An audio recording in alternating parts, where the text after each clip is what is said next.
미국 오바마 대통령은 2009년 초에 이란, 쿠바, 북한을 가리키며 적과도 악수를 하겠다고 선언했습니다. 그리고 미국은 얼마 전 적국 쿠바와 외교 관계를 개설했습니다. 이어 지난 7월 14일에는 자신이 적으로 규정했던 이란과의 핵협상에 성공했습니다.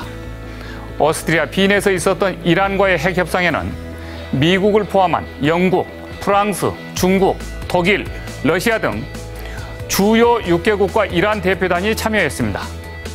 이 회담은 북핵 협상기구인 육자회담과 같은 다자간 협상틀이었다는 점에서 이제 육자회담도 본격 재개되어야 할 필요성이 요구되고 있습니다.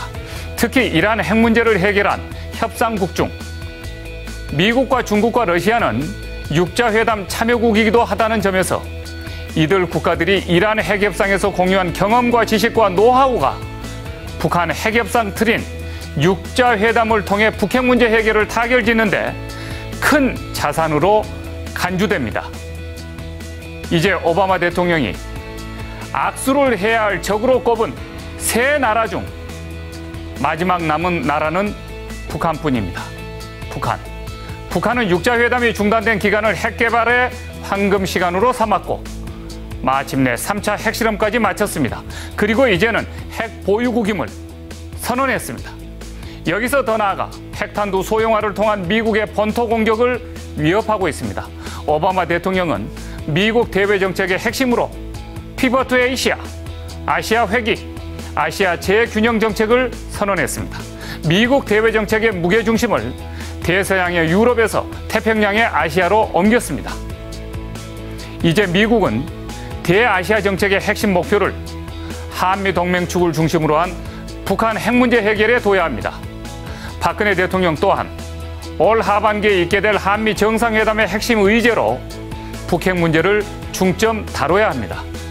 아울러 조만간 있게 될 미중 정상회담의 핵심 의제로 북핵 문제가 다뤄지도록 대미 대중 외교에 집중해야 합니다. 그래서 중단된 육자회담을 재개시키는데 박 대통령이 주도적인 역할을 해야 합니다. 한국은 내년에 총선이 있고 미국은 내년에 대선이 있는 해입니다. 그렇다고 봤을 때 북핵 문제에 집중할 수 있는 시간은 올 하반기뿐입니다. 이란의 핵 타결에 맞춰서 미국 육자회담의 시드니 타일러 특사가 25일부터 한중일을 연쇄 방문하겠다는 소식은 모처럼 육자회담 재개의 청신호로 받아들여집니다. 그리고 황중국 한반도 평화교섭본부장이 지난 19일 중국으로 출국한 것은 이제 북핵 문제에 대한 나름의 외교적 동선이 움직이기 시작했고 북핵 외교의 새로운 전략적 대화가 시작되고 있다는 반딧불로 보입니다. 북핵 문제 해결 없이 한반도 내 철의 장막은 쉽게 걷어질 수 없으며 62년의 정전체제 역시 해체되지 않을 것입니다.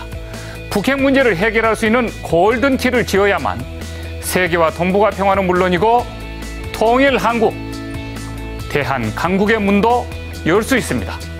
장성민의 시사탱크, 저는 내일 이 시간에 다시 찾아뵙겠습니다. 시청해주신 여러분 대단히 고맙습니다.